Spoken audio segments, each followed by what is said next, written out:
Hello दोस्तों, welcome to main point study. I hope आप सारे के सारे ठीक हो। तो आज हम करने वाले हैं मोस्ट इंपॉर्टेंट क्वेश्चन, ठीक है, और वो भी हमारी क्लास 10th की लोकतांत्रिक राजनीति का। यानी मैं आपको बता दूं, हम संवाद भी करने वाले हैं और ये वाला चैप्टर भी करने वाले हैं। और आपका एक और चैप्टर आपको याद होगा, जेंडर, रिलीजन और कास्ट, ठीक है, जाति, धर्म और लैंगिक मसले, वो पूरा का पूरा चैप्टर है। उसके मोस्ट इंपॉर्टेंट क्वेश्चन की मैं अलग से वीडियो बनाऊंगा। ये बात मैं आपको थोड़ा सा बता दूं पहले ही, क्योंकि वैसे तो वो चैप्टर मैंने अपलोड कर रखा है। अगर आपने नहीं देखा तो चैप्टर देखो, बहुत ज़्यादा दिक्कत करता है बच्चों को। अगर मैं उसके मोस्ट इंपॉर्टेंट क्वेश्चन बता भी दूँ ना आपको, तब भी कहीं ना कहीं आपको इस चैप्टर में दिक्कत आएगी। तो इसलिए अगर आपके पास टाइम है ना, तो नीचे डिस्क्रिप्शन में उस चैप्टर का लिंक दे दूंगा। प्लेलिस्ट का लिंक होगा, यहाँ तो आप सीधा हमारे चैनल पे जाओगे ना, प्लेलिस्ट पे क्लिक करोगे तो नीचे की तरफ आओगे तो आपको सारे के सारे chapter, English medium, Hindi medium, तो यहाँ पर आप क्लिक करोगे ना लोकतांत्रिक राजनीति में, आप इस पर क्लिक करोगे, एक पूरे क्लास 10th के लोकतांत्रिक राजनीति के प्लेलिस्ट है, इस पर क्लिक करोगे तो चैप्टर नंबर 3 भी आपके सामने आ जाएगा, जो लैंगिक मसले वाला है, ठीक है। चलो, बाकी अगर नहीं आता मोस्ट इंपॉर्टेंट क्वेश्चन तो मैं अपलोड करूंगा ही करूंगा, बट पहले इस पे फोकस करते हैं जो अभी हम कर रहे हैं, ठीक है। तो इस चैप्टर के मोस्ट इंपॉर्टेंट क्वेश्चन की पीडीएफ पे, यानी इसकी और इसकी पीडीएफ पे जाने से पहले मैं थोड़ा सा चैप्टर वगैरह एक्सप्लेन कर देता हूँ, थोड़ा सा ईजी रहेगा। तो इस चैप्टर के अंदर सबसे पहले तो सत्ता की साझेदारी के अंदर जो सबसे पहला क्वेश्चन जो आपको बनता है ना, वो ये बनता है कि बेल्जियम की एथनिक कंपोजिशन के बारे में बताओ, यानी बेल्जियम के बारे में बताओ, कहाँ पर है, किस तरीके के लोग रहते हैं। तो ये पूरा का पूरा लिखा हुआ है कि बेल्जियम में जो टोटल कुल आबादी है उसका 59% जो है वो फ्लेमिश रीजन में रहता है। यानी ये पूरा का पूरा बेल्जियम है ना, तो बेल्जियम में दो एरिया है, एक तो नाम है फ्लेमिश और एक है हमारा वलोनिया रीजन, ठीक है। फ्लेमिश रीजन में 59% लोग रहते हैं जो डच बोलते हैं, ठीक है। फ्लेमिश रीजन में 59% लोग रहते हैं जो डच बोलते हैं। वलोनिया रीजन में 40% लोग रहते हैं जो कि हमारे फ्रेंच बोलते हैं। उनकी जो कैपिटल है, यानी जो उनकी राजधानी है, उसका नाम है ब्रूसल्स। और ब्रूसल्स के अंदर 80% लोग फ्रेंच बोलते हैं, 20% लोग डच बोलते हैं, ठीक है जी। आई होप ये बात आपको क्लियर हो गई। तो ये बेल्जियम का पूछा जाएगा, ओके। और दूसरा है हमारा श्रीलंका का भी पूछा जा सकता है ऐसे ही। तो श्रीलंका में मैं आपको बता दूं, आपको लिखना है कि श्रीलंका में जो 74% आबादी है वो बौद्ध धर्म को मानती है और वो सिन्हाला लैंग्वेज बोलती है, ठीक है। और जो हमारी 18% आबादी है वो हिंदू और मुस्लिम है और वो तमिल भाषी है, तमिल भाषा बोलती है। बाकी जो 7% है वो क्रिश्चियन है, जो कि सिन्हाला भी बोलते हैं और तमिल भी बोलते हैं। और बाकी 1% जो है वो अदर्स है, आदि, मतलब जो शेष बच गए वो है, मतलब अलग अलग लैंग्वेज बोलते हैं, ठीक है जी। चलो, और इस चैप्टर में सबसे ज़्यादा इंपॉर्टेंट क्वेश्चन वो ये बनता है कि सत्ता की साझेदारी क्यों इंपॉर्टेंट है। मैं दिखा देता हूँ वाला क्वेश्चन, ये रहा जी। सत्ता की साझेदारी की हमें क्यों ज़रूरत है, सत्ता की साझेदारी की आवश्यकता बताइए, सत्ता की साझेदारी का महत्व बताइए, हमें सत्ता की साझेदारी क्यों करनी चाहिए, सत्ता की साझेदारी जो है लोकतंत्र की आत्मा कैसे है। कोई भी क्वेश्चन है उसका आंसर यही लिखना है, ठीक है। सत्ता का बंटवारा ठीक है, क्योंकि इससे क्या होता है, विभिन्न समुदाय के बीच में टकराव की आकांक्षा कम हो जाती है। नहीं, हमें सत्ता का बंटवारा इसलिए ये क्वेश्चन ये मैं इसलिए समझा रहा हूँ क्योंकि पीडीएफ के अंदर भी है, कि ये मत समझना कि सिर्फ मैं समझा रहा हूँ, आगे आगे करके देखते जाओ आप, ऐसे मत करना, समझ रहे हो, दिक्कत हो जाएगी। तो सत्ता का बंटवारा क्यों जरूरी है, इससे क्या होता है, विभिन्न लोगों के बीच में, समुदाय के बीच में टकराव जो है उसकी आकांक्षा कम हो जाती है, हिंसा वगैरह जो है वो कम होती है, ठीक है। और जो सरकार है उसकी स्थिरता बनी रहती है, ओके। और बहुसंख्यक जब लोगों पर राज करते हैं ना अल्पसंख्यक पे, तो स्टार्टिंग में तो सब सही लगता है। जैसे हमने देखा श्रीलंका में जो हमारे जो सिन्हाला थे बड़ा खुश हुए कि जी हमारे बच्चों को जॉब मिल रही है, सब कुछ हमारे साथ अच्छा हो रहा है। बट लॉन्ग टर्म में देखें तो कंट्री के टूटने तक की हालत हो गई थी, ठीक है। नेक्स्ट पॉइंट है कि सत्ता की साझेदारी लोकतंत्र की आत्मा है, यानी हर लोकतांत्रिक देश में सत्ता की साझेदारी हमने करना बहुत इंपॉर्टेंट है।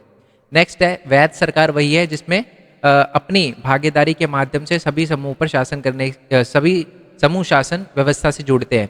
इसका मतलब एक वैध, एक बढ़िया सरकार वही मानी जाती है जो सबको साथ में लेकर चले। तो इसीलिए भी बेसिकली वैध सरकार वही कहलाती है जो सब लोगों को पावर दे, सत्ता का इक्वल बंटवारा करे, ठीक है। तो आई होप ये आपको क्लियर हो गया हो। बीच में एक चीज़ मैंने और छुड़वा दी है, वो मैं आपको बता देता हूँ।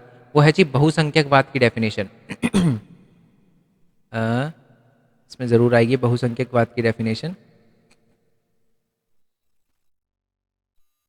ये रहा जी, बहुसंख्यक परस्ती या बहुसंख्यकवाद क्या होता है। जब आप क्या कहते हैं उसको, बहुसंख्यक लोगों के लिए काम करो और अल्पसंख्यक लोगों के लिए काम ना करो, तो उसी को कहते हैं बहुसंख्यक परस्ती या बहुसंख्यकवाद, ठीक है जी। क्लियर हो गया। 1 मार्क्स में क्वेश्चन आ सकता, अच्छा 1 मार्क्स के लिए है ना। और मैं वैसे बता दूं, मैं एक बात और बता दूं आपको, अगर वीडियोस पे आओगे ना तो आप देखोगे मैं इतिहास के मोस्ट इंपॉर्टेंट क्वेश्चन और क्लास हमारे मैप और जो अर्थशास्त्र के मोस्ट इंपॉर्टेंट क्वेश्चन है वो अपलोड कर चुका हूँ, वो आप देख सकते हो, लिंक नीचे डिस्क्रिप्शन में दे दूंगा मैं। ओके जी, आई होप ये बात आपको क्लियर हो गई हो। चलो जी, दोबारा से आते हैं। तो ये बात हमें क्लियर हो गई। और एमसीक्यू के लिए भी है ना, नीचे डिस्क्रिप्शन में लिंक दे रखा है एमसीक्यू की। वैसे मैं चैप्टर वाइज भी इंपॉर्टेंट क्वेश्चन डाले हैं मैंने, बट अभी आप इसे ही फॉलो करो। तो श्रीलंका का पहले नाम जो था वो सिलोन था, ये बात आप याद रखना, बाद में इसका नाम श्रीलंका पड़ा है। ओके। श्रीलंका की सरकार है ना एक बहुत खराब कानून लेकर आई थी, जिसमें सिन्हाला के लिए अच्छा था, बट तमिलों के लिए वो कानून बहुत खराब था। वो कानून क्या था? 1956 में आया था। पहली बात उसमें ये लिखी हुई थी कि सिन्हाला को राजभाषा बना दिया जाए। दूसरी बात ये लिखी हुई थी कि विश्वविद्यालय में और सरकारी नौकरियों में सिन्हाली लोगों को प्राथमिकता दी जाए। तीसरी बात बोली गई थी बौद्ध धर्म को संरक्षण दिया जाए। अब आप बोलोगे सर बौद्ध धर्म को या बौद्ध मत को ही क्यों? क्योंकि याद है ना, अभी अभी हमने ऊपर देखा था कि जो हमारे ज़्यादातर सिन्हाली भाषा थे वो बौद्ध धर्म के ही थे। ठीक है जी, आई होप ये बात आपको क्लियर हो गई हो। अब थोड़ा सा और आगे आ जाते हैं। ठीक है, तो मैं आपको बता दूं, हमने पढ़ा था बेल्जियम में भी लड़ाई चल रही थी, है ना, डच और फ्रेंच के बीच में। क्या उन्होंने अपनी प्रॉब्लम को सॉल्व कर लिया? द आंसर इज यस, उन्होंने अपनी प्रॉब्लम को बहुत ही प्यार से सॉल्व कर लिया। कैसे सॉल्व करा? देखो, सबसे पहले तो उन्होंने क्या करा, केंद्र सरकार और राज्य सरकार के केंद्र सरकार के अंदर है ना जो डच भाषी थे और फ्रेंच भाषी थे, मंत्री थे, उनको इक्वल कर दिया, उनकी संख्या समान कर दी। दूसरा, ये एक लॉ लेकर आ गए कि कोई भी सरकार है ना, अकेला कोई भी कोई भी भाषा, चाहे डच हो चाहे फ्रेंच हो, कोई भी भाषा के लोग है ना अकेले फैसला नहीं ले सकते, सबको मिलजुल के फैसला लेना पड़ेगा किसी भी टॉपिक पर। तीसरी बात ये बोल दी गई कि केंद्र सरकार में जो अनेक शक्तियां हैं जो केंद्र सरकार के पास पहले थी, यानी जो ब्रुसेल्स के पास वो शक्तियां जो पहले थी ना, वो अब राज्य सरकारों में बांट दी जाएगी, यानी वलोनिया और फ्लेमिश रीजन में बांट दी जाएगी। और लास्ट है कि ब्रुसेल्स में अलग अलग सरकार है, इनमें अच्छा एक और बात, ये है मैंने बताया समान प्रतिनिधित्व होगा, यानी ब्रुसेल्स के अंदर जो डच है और फ्रेंच है उनकी संख्या इक्वल कर दी। और लास्ट है कि एक सामुदायिक सरकार बना दी, यानी जो हमारे 3 धर्म के लोग थे बेल्जियम में, कौन कौन से? फ्रेंच, डच और हमारे जर्मन। तो इन लोगों के लिए, फ्रेंच के लिए अलग फ्रेंच सामुदायिक सरकार, डच के लिए अलग डच सामुदायिक सरकार, जर्मन के लिए अलग जर्मन सामुदायिक सरकार बना दी गई, ताकि जर्मन भाषा से रिलेटेड जर्मन सामुदायिक सरकार देखती थी, डच भाषा से रिलेटेड जो भी टॉपिक होते थे, जो भी विषय, जो भी मुद्दे होते थे, उनको डच सामुदायिक सरकार देखती थी। और फ्रेंच भाषा से रिलेटेड जो भी मुद्दे होते थे, बुक वगैरह छापनी होती थी या कोई भी इशू होता था, तो उसको देखने का काम फ्रेंच सामुदायिक सरकार का होता था। और मैं आपको बता दूं, फ्रेंच सामुदायिक सरकार को फ्रेंच चुनती थी, डच सामुदायिक सरकार को सिर्फ डच लोग चुनते थे, और जर्मन सामुदायिक सरकार को सिर्फ जर्मन लोग चुनते थे। आई होप ये बात आपको क्लियर हो गई हो। एक लास्ट है जो क्वेश्चन इस चैप्टर के अंदर से बनता है, वो ये है कि सत्ता की साझेदारी के रूप बताइए। हम सत्ता की साझेदारी कैसे कर सकते हैं, या सत्ता की साझेदारी के प्रकार बताइए, सत्ता की साझेदारी हम कैसे कर सकते हैं। बेसिकली ये पूछा जाएगा कैसे कर सकते हैं सत्ता की साझेदारी, या रूप भी पूछा जा सकता है, एक ही बात है। तो 4 तरीके आपके पास। पहला है कि सत्ता का क्षैतिज वितरण। ठीक है, तो आप सत्ता का क्षैतिज वितरण भी कर सकते हो। ठीक है, जैसे भारत के अंदर है शासन के विभिन्न अंगों में सत्ता का बंटवारा करना, यही सत्ता का क्षैतिज वितरण कहलाता है। इसमें क्या होता है, विधायिका, कार्यपालिका और न्यायपालिका में पावर को इक्वली बांट दिया जाता है। यस और नो? ये तो हो गया क्षैतिज वितरण। एक और होता है जिसको हम कहते हैं संघवाद, यानी जब सरकारों को विभिन्न स्तरों में बांट दिया जाता है, तो इसी को हम कहते हैं वर्टिकल पावर शेयरिंग या संघवाद, संघ में पावरों को बांटना। इसमें क्या होता है, केंद्र सरकार होती है, उसके नीचे राज्य होती है, उसके नीचे क्षेत्रीय सरकार होती है। तो ऐसे भी करके हम पावर का बंटवारा कर सकते हैं। तीसरा है सामुदायिक सरकार बना सकते हैं, जैसे कि हमने देखा बेल्जियम के अंदर सामुदायिक सरकार, अलग अलग भाषा के लोगों के लिए, धर्म के लोगों के लिए आप अलग अलग सामुदायिक सरकार बना सकते हो। ये भी सत्ता को बांटने का एक तरीका है। और चौथा है कि सत्ता को बांटने का तरीका क्या होता है, जो अलग अलग लोग देश के अंदर रह रहे हैं, अलग अलग समूह है, जैसे दबाव समूह हो गया, मीडिया हो गई, है ना, जो शासन पे दबाव डालते रहे, उनको भी हमें थोड़ी बहुत पावर देनी चाहिए। ठीक है, तो ये करके भी हम सत्ता का बंटवारा कर सकते हैं। आई होप ये बात आपको क्लियर हो गई हो। तो ये अब आ जाते हैं मोस्ट इंपॉर्टेंट क्वेश्चन पे। अब सारे के सारे आपको देखे हुए लगेंगे। घुमा फिरा के क्वेश्चन जो है ये 2012 में, 12 में और 14 में, 16 में, 12 में, 18 में, 11 में और 10 में आया हुआ है। क्वेश्चन क्या है पढ़ लेते हैं कि 1956 में, ये देखो क्वेश्चन सेम ही है, आप है ना रीड करके पॉज कर लेना, क्योंकि मैंने समझा दिया है तो अब आपको क्वेश्चन भी समझ आ जाएंगे रीड करके। चलो मैं पहले ही पढ़ देता हूँ। सिन्हली वर्चस्व स्थापित करने के लिए श्रीलंका सरकार द्वारा अपनाए गए 3 प्रमुख उपायों का वर्णन कीजिए। आपको पता है श्रीलंका कानून लेकर आई थी 1956 में, उसी के बारे में बताना है, जिसमें उन्होंने श्रीलंका का सिन्हाली लोगों का थोड़ा वर्चस्व दिखाया था। सिन्हाला को एक राजभाषा बना दिया, विद्यालयों में उनको प्रेफरेंस दी गई, और बौद्ध को संरक्षण दिया गया, बौद्ध धर्म को, क्योंकि ज़्यादातर सिन्हाली बौद्ध धर्म के ही थे। ठीक है और 1956 की वही बात बोली गई है। और केंद्र सरकार और राज्य सरकार के अलावा बेल्जियम में तीसरे प्रकार की कौन सी सरकार थी? सामुदायिक सरकार। बताइए आपको। और सत्ता का बंटवारा वांछनीय है, सत्ता में लोकतंत्र का बंटवारा क्यों जरूरी है, सत्ता के बंटवारे के लिए विवेकपूर्ण और नैतिक कारण लिखे, क्यों सत्ता का बंटवारा एक वांछनीय है, इसके समर्थन में नैतिक, अरे बात वही है घुमा फिर, ये भी सत्ता का बंटवारा वांछनीय है। देखो अलग अलग एग्जाम में पूछे गए हैं, अलग अलग साल में पूछे गए हैं, बट क्वेश्चन सेम ही है। और इसका आंसर मैं आपको पहले ही बता चुका हूँ, क्वेश्चन यही था कि सत्ता का बंटवारा हमारे लिए क्यों ज़रूरी है। ठीक है, चलो ये पढ़ ही लिया है आपने, मैंने बता ही दिया आपको। चलो अब नीचे आ जाते हैं। श्रीलंकाई सरकार द्वारा अपनाई गई प्रमुख नीति किस 3 परिणामों की व्याख्या करें। अच्छा, जो श्रीलंका ने बेसिकली जो नीतियाँ अपनाई थी 1956 वाली, तो उसके 3 परिणाम बताइए। पहला, दंगे हुए। दूसरा, लोग मारे गए। तीसरा, एक अलग देश की डिमांड करने लग गए थे। ठीक है, और चौथा भी आप लिख सकते हो कि गृह युद्ध की चपेट में आ गया था हमारा श्रीलंका, और 2009 में जाके ये गृह युद्ध खत्म हुआ। इससे रिलेटेड 1 मार्क्स में क्वेश्चन भी आ सकता है। और ये अलग जो देश मांग कर रहे थे ना हमारे तमिल लोग, उनका नाम था तमिल इलम। मतलब वो कह रहे थे हम अलग देश बनाएंगे जिसका नाम होगा तमिल इलम। याद रहेगा ना। चलो, मैं बहुत जल्दी बोल रहा हूँ, मेरा गला इतना दर्द कर रहा है, और मेरे को पता है बच्चों का एग्ज़ाम है, तो मैं टाइम पास भी नहीं करवा सकता है। रुक रुक के मैं बोलूँगा तो फिर बच्चे बोलेंगे कि सर जल्दी जल्दी, है ना। चलो, श्रीलंकाई तमिल कौन सी 3 मांगे थी, वही पता ही आपको। श्रीलंका तमिल की क्या 3 मांगे थी। पहला, तो हमारी भाई भाषा को थोड़ा राज्य की मान्यता दी जाए, हमारे बच्चों को भी अवसर दिया जाए, और जो तमिल बहुल प्रांतीय है ना उनको भी स्वायत्तता दी जाए। ये इंपॉर्टेंट है, और ये थोड़ा अलग है। स्वायत्तता मतलब जिस इलाके में तमिल ज़्यादा है ना, उस इलाके में तमिल लोगों को थोड़ी सी पावर देनी चाहिए। थोड़ा सा आप कह सकते हो कि थोड़ी सी पावर, जैसे रोड वगैरह बनवा सके वो खुद, ये ऐसी पावर देनी चाहिए। ठीक है जी, आई होप ये बात आपको क्लियर हो गई हो। अब आ जाते हैं नीचे। बेल्जियम द्वारा किए गए बंटवारे की व्यवस्था का वर्णन कीजिए। बता ही चुका हूँ, बेल्जियम मॉडल ही हमने पढ़ ही लिया था। बेल्जियम ने क्या क्या चीज़ें करी थी, सुधार किया था ना, इक्वल कर दिए थे, सामुदायिक सरकार बनाई थी। संविधान में ना उन्होंने 4 बार चेंज किए थे ताकि सारे के सारे लोग साथ में रह सके, कोई भी सरकार अकेला फैसला नहीं ले सकती थी। ये तो हम देख ही चुके हैं। और ये नेक्स्ट क्वेश्चन क्या है, शक्ति का बंटवारा एक देश के लिए एक देश को अधिक शक्तिशाली और एकजुट बनाता है। तो बेसिकली ये क्वेश्चन यही है कि सत्ता का बंटवारा लोकतंत्र की, भाई वही है क्वेश्चन कि सत्ता का बंटवारा हमें क्यों करना चाहिए। ठीक है, बाकी रीड कर लेना, बात वही है। और ये देख ही चुके हैं हम कि सत्ता के विभिन्न अंगों में सत्ता का बंटवारा क्या होता है। नेक्स्ट क्वेश्चन है कि क्षैतिज वितरण और सत्ता संरक्षण क्या है, शक्तियों की क्षैतिज और विभाजन के बीच में अंतर बताइए। अच्छा, एक क्षैतिज होती है और एक ऊर्ध्वाधर होती है। ऊर्ध्वाधर का मतलब मैं आपको बता देता हूँ, कहीं आप कंफ्यूज हो जाओ। देखो, अभी हमने देखा था ना क्षैतिज वितरण क्या होता है, सरकार के 3 अंगों में बराबर बराबर पावर बांट देना। इसमें क्या होता है, पावर अलग अलग लेवल पे बांट दी जाती है। इसमें तीनों बराबर हैं, और इसमें सबसे ऊपर है ऊपर वाली सरकार, फिर नीचे वाली सरकार, फिर नीचे वाली सरकार। ठीक है, ये आप ये देख लेना, इसको रीड एक बार कर लेना, देखते ही समझ आ जाएगा आपको। बट मैं आपका टाइम वेस्ट नहीं करवाना चाहता, इसलिए कुछ बच्चे क्योंकि ये चैप्टर कर चुके होंगे, मेरे को पता है जिन बच्चों को मैंने पढ़ाया है वो कर चुके होंगे चैप्टर, तो इसलिए इस वीडियो को आप पॉज करके, मैं टाइम दे रहा हूँ, पॉज करके रीड कर लेना। ठीक है, अब आ जाते हैं जातीय संरचना पे। तो तमिलनाडु में, श्रीलंका में अलग अलग लोग, और मैंने आपको बता ही दिया था अलग अलग लोग बेल्जियम के अंदर। और ये भी पूछा जा सकता है कि जाति की परिभाषा बताओ, साझा संस्कृति पर आधारित एक सामाजिक विभाजन, इसी को कहते हैं हम जाति। ठीक है जी, आई होप ये बात आपको क्लियर हो गई। अब आ जाते हैं सत्ता की साझेदारी वाले चैप्टर पे। ठीक है जी, सत्ता की साझेदारी के मोस्ट इंपॉर्टेंट क्वेश्चन करेंगे, और इसमें हमें चैप्टर को देखने की जरूरत नहीं है, सीधा हम मोस्ट इंपॉर्टेंट क्वेश्चन पे आ जाते हैं, क्योंकि बहुत ईजी है, क्लियर हो जाएगा आपको। और मैं लाइन वाइज सारी की सारी चीज़ें बताऊंगा तो वैसे ही क्लियर हो जाएगा आपको। ठीक है, जस्ट अ सेकंड, पहले मैं देख लेता हूँ एक चीज़। चलो जी, क्लियर हो गया। ओके, तो पहला क्वेश्चन जो है वह संवाद की कोई 5 विशेषता बताइए। तो संवाद की जो 5 विशेष, बहुत इंपॉर्टेंट क्वेश्चन है ये, मैं बता दूं संवाद वाला क्वेश्चन। ठीक है, संवाद पहले तो क्या होता है, संवाद का मतलब होता है, एक सेकेंड, ये कौन सा क्वेश्चन ले लिया मैंने,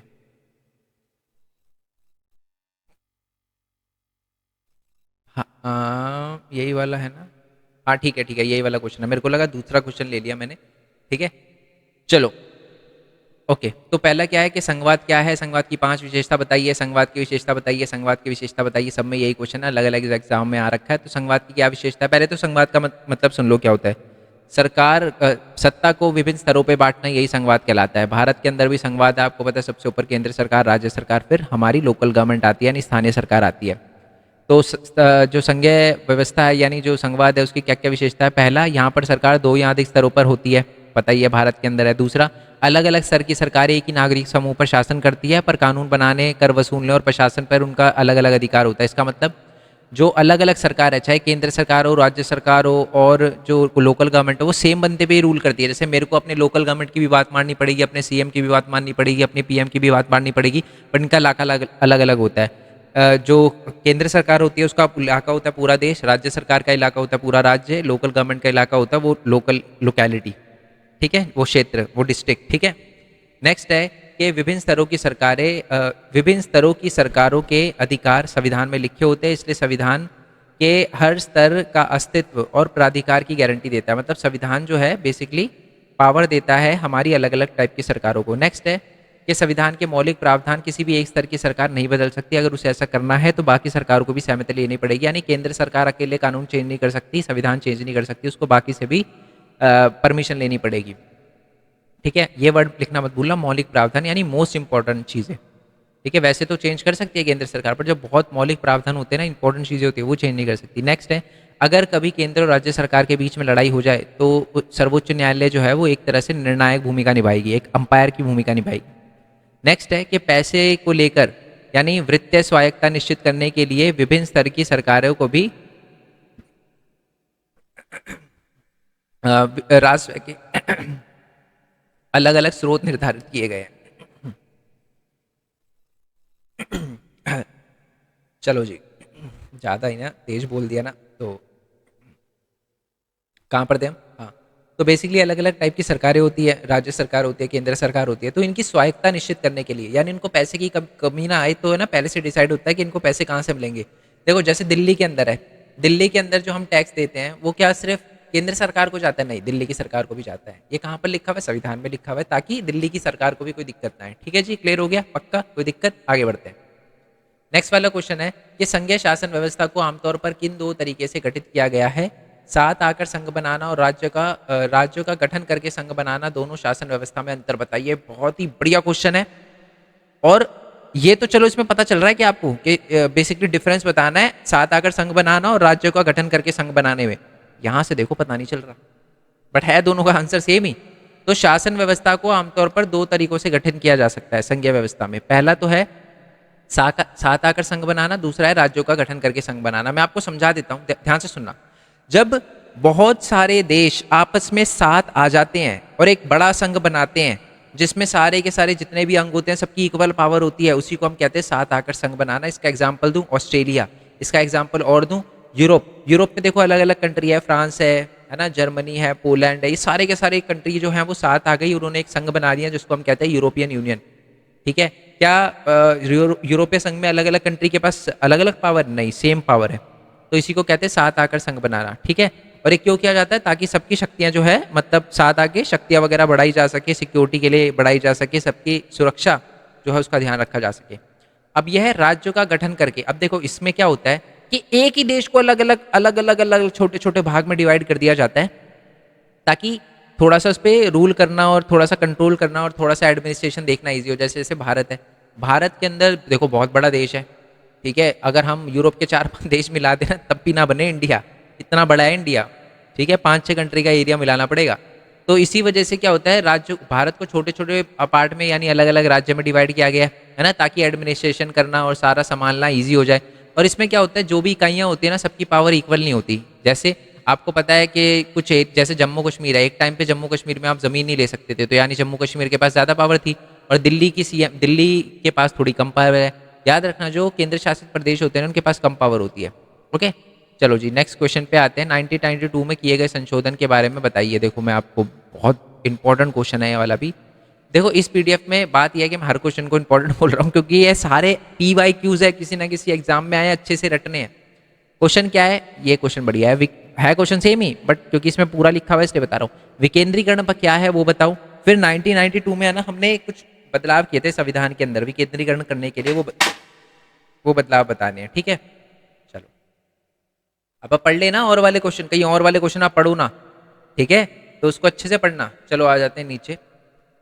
तो सबसे पहले तो विकेंद्रीकरण का क्या मतलब होता है? जब केंद्र सरकार और राज्य सरकार से शक्तियां लेकर स्थानीय सरकारों को दी जाती है, उसी को विकेंद्रीकरण कहते हैं।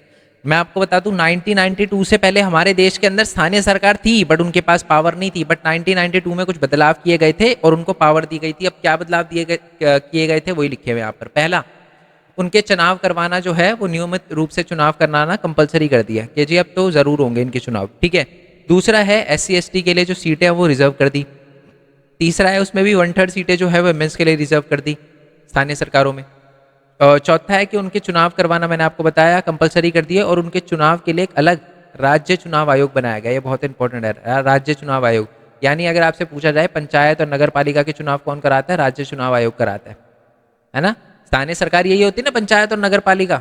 चलो, लास्ट है कि राज्य सरकारों को अपने राजस्व और अधिकारों का कुछ हिस्सा स्थानीय सरकार या निकाय को भी देना पड़ता है। यानी केंद्र सरकार और राज्य सरकार के पास जो पैसे होते हैं उसमें से कुछ पार्ट उन्हें जो स्थानीय सरकार होती है ना उनको भी देना पड़ता है। तो यही बदलाव आए थे और ये 1993 में इम्प्लीमेंट हो गए, यानी 1992 में आए, 1993 में इम्प्लीमेंट हो गए। और नेक्स्ट क्वेश्चन है कि संघवाद की 3 सूचियां बताइए, कौन कौन सी सूचियां हैं, या क्वेश्चन ये पूछा जा सकता है केंद्र सरकार और राज्य सरकार के बीच में विधायी शक्तियों का बंटवारा कैसे किया गया है। तो आपको पता है कि हमारी 3 सूची होती है। ये सारे के सारे क्वेश्चन सेम ही है, बताइए, आपको लैंग्वेज अलग है बट सेम ही है, रीड कर लेना। ठीक है, आराम से मैं कर रहा हूँ ताकि आप इसे रीड कर लो। ठीक है, ये बड़ा है, चलो मैं रीड कर देता हूँ उसको। केंद्र और राज्य सरकारों के बीच में विधायी शक्तियों के 3 विवरण बताइए। उन विषयों पर कानून बना सकते हैं जो इन सूचियों के अंतर्गत नहीं आते, और उसका नाम बताइए। मैं बताऊंगा इसका मतलब क्या क्वेश्चन का, बट पहले नीचे आ जाते हैं। आपको पता है भारत में कितनी सूचियां हैं? 3 सूचियां हैं। एक तो है संघ सूची, एक है राज्य सूची, एक है संवर्ती सूची। जिन कानूनों पे, जिन टॉपिक पे, जिन सूची पे संघ यानी केंद्र सरकार कानून बना सकती है उसको संघ सूची कहते हैं। जैसे डिफेंस, आर्मी, डिफेंस में तो वैसे अपना पूरा आ जाता है, आर्मी, एयरफोर्स और नेवी अपनी। बट जो संघ सूची है उस पर कानून बनाती है, जैसे अपना पूरा डिफेंस जो है वो संघ सूची के अंदर आता है। बैंक वगैरह का पूरा संघ सूची के अंदर। करेंसी आपको पता है नोटबंदी हुई थी, किसने कराई? केंद्र सरकार ने, क्योंकि वो केंद्र सरकार संघ सूची के अंदर आता है। राज्य सूची क्या होता है? एक राज्य के अंदर जो होता है ना, राज्य के अंदर जो मतलब वह सूची जिस पे राज्य सरकार कानून बना सकते हैं उसको राज्य सूची कहते हैं। जैसे पुलिस, व्यापार, कृषि, सिंचाई आदि। एडुकेशन भी लिख सकते हो आप इसमें। याद, एक और बात बता दूं, एडुकेशन यहाँ भी आए, राज्य सूची में भी है, और एडुकेशन संघ सूची में भी आता है। अब आप बोलोगे सर क्या बोल रहे हो यार, ये एक में होता है दोनों में थोड़ा ना होता है? अरे दोनों में होता है। अब देखो एक चीज और बताता हूँ, नेक्स्ट वाली सूची क्या बताई थी? संवर्ती सूची। तो कुछ ऐसे विषय होते हैं जो कि राज्य सूची में भी होते हैं और संघ सूची में भी होते हैं। ठीक है, तो अगर दोनों उन पे कानून बना दे तो केंद्र सरकार का कानून चलता है। Yes sir no? और संवर्ती सूची वही होती है जिन पे दोनों कानून बना सकती है। Yes sir no? क्लियर हो गया? ओके। इसके अलावा एक और छोटी सी सूची होती है जिसको कहते हैं बाकी बचे हुए विषय पर। जो बाकी बचे हुए विषय होते हैं, बाकी बचे हुए विषय यानी जैसे साइबर क्राइम। जब हमारा संविधान बना था तब क्या साइबर क्राइम होता था? Answer is no. इंटरनेट ही नहीं था, कंप्यूटर्स ही नहीं थे, तो बाद में आया। तो इस पर भी कानून बनाने का जो अधिकार होता है वो केंद्र सरकार का होता है। जी क्लियर है? कोई दिक्कत? पक्का? आगे बढ़ते हैं। नेक्स्ट है कि संघवाद भारतीय भारतीय संघवाद केंद्र और राज्य के संबंधों के बीच में विवरण बताइए। ये क्वेश्चन मैं समझाऊंगा क्योंकि ये बेसिकली एक ही क्वेश्चन है, 3 अलग अलग पार्ट में बटा हुआ है। ये भी क्वेश्चन वही है। हमारे संविधान के भारतीय संघ को घोषित किया गया है। अच्छा ओके। स्थानीय सरकार, ये पहले ये वाला क्वेश्चन मैं नीचे से शुरू करता हूँ ताकि ना जो जो होते जाए वो करते जाए। स्थानीय सरकारों ने भारतीय लोकतंत्र को एक महत्वपूर्ण प्रभाव डाला है और उसमें कुछ कठिनाई भी है, वो बताइए। तो क्या प्रभाव डाले और क्या कठिनाई है वो देख लेते हैं पहले तो स्थानीय सरकार के लिए संवैधानिक स्थिति ने लोकतंत्र पर को गहरा करने में मदद करी है, यानी स्थानीय सरकार से लोकतंत्र और मजबूत हुआ है। नेक्स्ट है कि इसने हमारे लोकतंत्र में महिलाओं का प्रतिनिधित्व बढ़ाया। आपको पता है 1/3 सीटें वुमेन्स के लिए रिजर्व करी गई है यहाँ पर। और इसमें दिक्कतें क्या हैं? दिक्कतें ये है कि ग्राम सभा नियोजित रूप से आयोजित नहीं की जाती, यानी इलेक्शन ढंग से नहीं हो पाते इनके कभी कभार। नेक्स्ट है अधिकांश राज्यों में सरकारों ने स्थानीय सरकार को महत्वपूर्ण शक्तियां हस्तांतरित नहीं करी है। मतलब बोला तो है कि पावर दे दो आप कि इसको हमारी जो स्थानीय सरकार है, बट दी नहीं जाती पावर। नेक्स्ट है राज्य सरकारें पर्याप्त संसाधन भी उपलब्ध नहीं करवाती इनके लिए, ना पैसे देती है, ना शक्तियां देती है, और ना ही संसाधन देती है। ठीक है, नेक्स्ट है ग्राम सभा क्या है और उसके 4 कार्य बताइए। एक निकाय जिसमें गांव के सभी वयस्क यानी 18 साल से ज़्यादा के लोग जो हैं वो समूह में शामिल होते हैं, उसे हम ग्राम कहते हैं। ठीक है, मेरी बात समझ आ गई? ग्राम सभा क्या होती है? बेसिकली गांव के सभी लोग 18 प्लस जो होते हैं वो ग्राम के मेंबर होते हैं, वो ग्राम सभा कहलाते हैं। ठीक है जी, क्लियर हो गया? कोई दिक्कत? इनके क्या काम होते हैं? ग्राम पंचायत के सदस्यों को चुनता है। ग्राम सभा ग्राम पंचायत के काम का पर्यवेक्षण करते हैं, देखते हैं काम सही से हो रहा है नहीं हो रहा, गांव के सारे वही ग्राम सभा। यह पंचायत के वार्षिक बजट को मंजूरी देते हैं। ठीक है, और यह ग्राम पंचायत के प्रदर्शन की समीक्षा भी करते हैं, मतलब कैसा काम किया कैसा काम नहीं किया, लोग ही तो बताएंगे जिन्होंने वोट दिया है। चलो नेक्स्ट आ जाते हैं। नेक्स्ट वाला हमारा क्वेश्चन क्या है? सत्ता के विकेंद्रीकरण के लिए तर्क क्या है? भारत में ग्रामीण स्थानीय सरकारों की संरचना बताइए। चलो ये तो आपको पता ही है विकेंद्रीकरण क्यों ज़रूरी है, तो हम डायरेक्टली इस पे आ जाते हैं। मैं आपको बता दूं गाँव में क्या होता है, जो पंचायत राज है ना, गाँव में जो स्थानीय सरकार होती है उसको कहते हैं पंचायत राज। तो पंचायत राज में क्या होता है, सबसे नीचे होती है ग्राम पंचायत, उसके ऊपर होती है तालुका, क्या कहते हैं, तालुका, और उसके ऊपर होती है हमारी जिला परिषद। यही है जी हमारा सिस्टम। क्या, सबसे नीचे होती है ग्राम पंचायत, फिर तालुका, फिर हमारी जिला परिषद। क्लियर है, कोई दिक्कत? पक्का। तो यही है गांव का। शहरों का भी मैं आपको बता देता हूँ। जो बड़े शहर होते हैं, जो बड़े शहर होते हैं उनमें होती है म्युनिसिपल कॉरपोरेशन। जैसे दिल्ली में है, दिल्ली में क्या है जी, MCD, municipal corporation of Delhi, है ना, म्यूनिसिपल कहते हैं। और बाकी जो छोटे छोटे टाउन होते हैं उसमें म्यूनिसिपैलिटीज होती है। आपने सुना भी होगा। अब आप मेरे को बताओ कि आपके एरिया में म्यूनिसिपैलिटीज है, पंचायत राज है, तालुका, क्या है मतलब म्यूनिसिपैलिटी? क्योंकि बहुत सारे लोग शहरों में भी रहते होंगे, बहुत सारे लोग शहरों में होता है ये म्यूनिसिपैलिटीज और म्यूनिसिपल कॉरपोरेशन। म्यूनिसिपल कॉरपोरेशन बड़े शहर में होता है, जैसे बॉम्बे में, दिल्ली में, चेन्नई में, है ना, मतलब हैदराबाद वगैरह में। और जो छोटे छोटे होते हैं वो वहाँ पर म्यूनिसिपैलिटीज होती है, और गाँव के अंदर तालुका, ग्राम सभा, जिला परिषद होती है। ठीक है, नेक्स्ट वाले क्वेश्चन पे आते हैं। संघों के साथ आकर पकड़ना, ओके, ये बात मैं आपको बता चुका हूँ।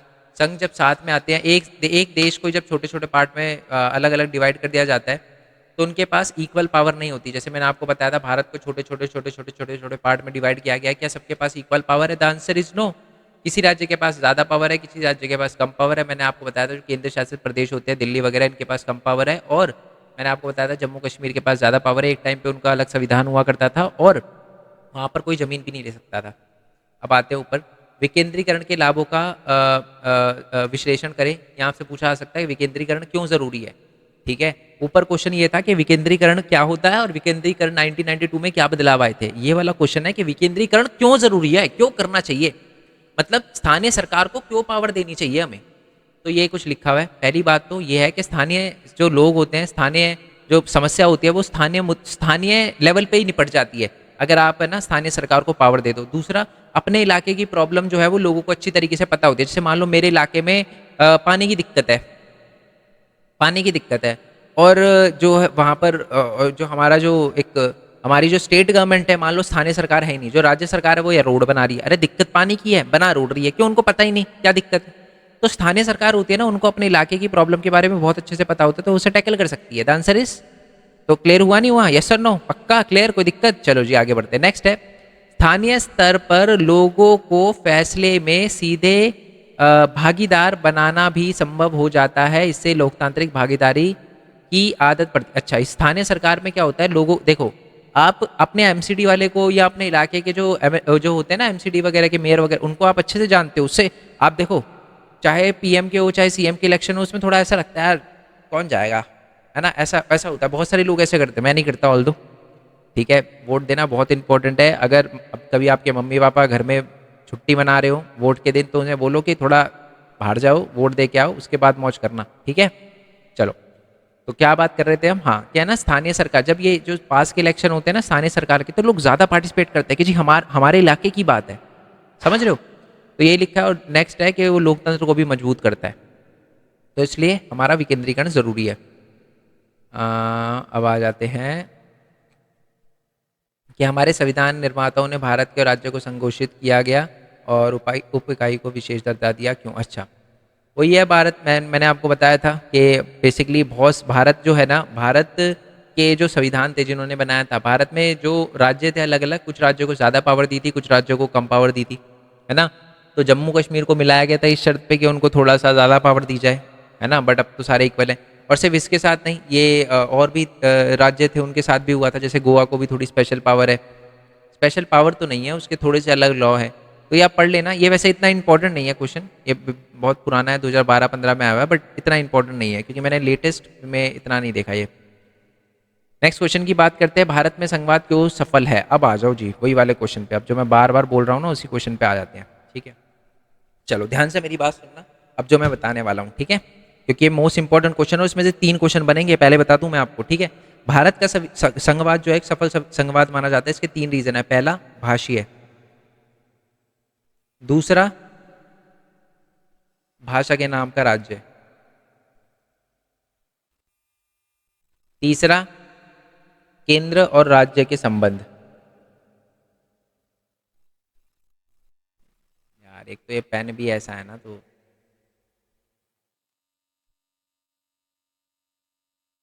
चलो जी। पहला भाष्य, भारत का संविधान है ना, एक सफल संविधान, एक भारत का संवाद एक सफल संवाद इसलिए माना जाता है क्योंकि जो दिक्कतें दूसरे देश में आई थी ना, ये जो श्रीलंका वाली प्रॉब्लम है, श्रीलंका में लैंग्वेज को लेकर लड़ाई भारत में भी थी, है ना। भारत भी चाहता तो, भारत की मैं आपको बता दूं, कोई भी है ना नेशनल लैंग्वेज नहीं है ना। और हमारी ऑफिशियल लैंग्वेज भी एक नहीं है, हमारी ऑफिशियल लैंग्वेज 22 है, जो संविधान के शेड्यूल 8 में लिखी हुई है। एक नंबर में क्वेश्चन आ सकता है, याद रखना। ऐसा हमने क्यों किया? ताकि लैंग्वेज को लेकर लड़ाई ना हो। तो देखो, हम चाहते तो हम भी एक लैंग्वेज को फोर्स कर सकते थे कि जी नहीं इंग्लिश चलेगी, नहीं हिंदी चलेगी, नहीं मराठा, नहीं बंगाली, हम भी कुछ ना कुछ कर सकते थे, बट हमने ऐसा नहीं किया, सबकी रिस्पेक्ट करी। इसी वजह से भारत का संविधान एक सफल संविधान माना जाता है। दूसरा, भाषा के नाम पे राज्य। जब भारत देश आज़ाद हुआ था ना, तो उस समय पार्टीशन भी हुआ था, और पार्टीशन से पहले मैं आपको बता दूं, आज़ाद होने से पहले हमारे जो बड़े बड़े नेता थे, उन्होंने बोला था कि हमें ना लैंग्वेज के बेसिस पे राज्य बनाएंगे। पंजाब, है ना, पंजाब हो गया, हरियाणा हो गया, यूपी हो गया, है ना, बंगाल हो गया बंगालियों के लिए, गुजरात हो गया गुजरातियों के लिए, है ना, तमिल हो गया, तमिलनाडु हो गया तमिल के लिए, ऐसे बनाएंगे। बट आज़ादी के बाद सारे बड़े बड़े नेता मुकर गए। क्यों? क्योंकि उनको लगा यार पाकिस्तान बन गया, क्या पता भारत भी टूट जाए अगर हमने अलग अलग राज्यों के नाम पे देश बना दिए, तो अलग अलग भाषा के नाम पे राज्य बना दिए। बट हमने इस चीज़ को, बट फिर है ना, बाद में नेताओं ने समझा नहीं यार, ये तो हमें करना पड़ेगा, क्योंकि हमें लोगों को साथ लेकर चलना है। और लोगों को साथ अब तभी लेके चल सकते हो जब आप लोगों की बात मानो। हमने लैंग्वेज के बेसिस पे स्टेट बनाई। हम चाहते तो, एक मैं आपको बता दूं, यही चीज़ पाकिस्तान के साथ भी हुई थी। पाकिस्तान को बेसिकली, पाकिस्तान अपनी लैंग्वेज थोपने पे लगा हुआ था। तो पहले ना जो बांग्लादेश और पाकिस्तान हुआ करता था, अगर आपको नहीं पता तो मैं बता दूं, तो वो भी है ना अपनी, वो चाहते थे कि हमें भी थोड़ी, हमारी लैंग्वेज को भी थोड़ी इंपॉर्टेंस दी जाए, हमारी लैंग्वेज के राज्य वगैरह भी बनाया जाए। ऐसा कुछ भी नहीं करा, बट हमने करा, और आज देखो सफल है हमारा संविधान, संघवाद। नेक्स्ट है केंद्र राज्य संबंध। इसका है ना ऐसा इससे कोई लेना देना नहीं है, ये मैं बता देता हूँ क्या है। 1990 से पहले ना जो भी सरकार थी, कौन सी सरकार थी केंद्र में, कांग्रेस की सरकार थी, वो अपनी पावर का मिसयूज करती थी। बट 1990s के बाद वो अपनी पावर का मिसयूज नहीं कर पाई। क्यों? क्योंकि बहुत सारी छोटी छोटी पार्टी उभर के आने लगी, और कोलिजन गवर्नमेंट, गठबंधन की सरकारें बनने लगी। तो इस चीज से भी हमारा संघवाद स्ट्रांग हुआ। क्यों? क्योंकि कांग्रेस अब अपनी पावर का मिसयूज नहीं कर पाती। जो भी पावर थी, वो जो भी केंद्र सरकार में पार्टी थी, वो अपनी पावर का मिसयूज नहीं कर पाती। ठीक है जी। आई होप ये सारे के सारे क्वेश्चन आपको क्लियर हो गए हो। ठीक है, अगर देखो दोबारा बता रहा हूँ, आराम से वीडियो पॉज कर करके सारी चीज़ें देखना जो भी मैंने आपको बताई है, और अगर कोई किसी क्वेश्चन में दिक्कत हो तो नीचे मेरे को बताना, ठीक है। बाकी मिलते हैं जी नेक्स्ट वीडियो में, और ये जो मैंने आपको बोला जेंडर कास्ट रिलीजन, उसकी वीडियो में डाल दूंगा। बाकी मिलते हैं जी नेक्स्ट वीडियो में। जय हिंद, जय Bharat, Vande Mataram. Thanks for the support, bye bye.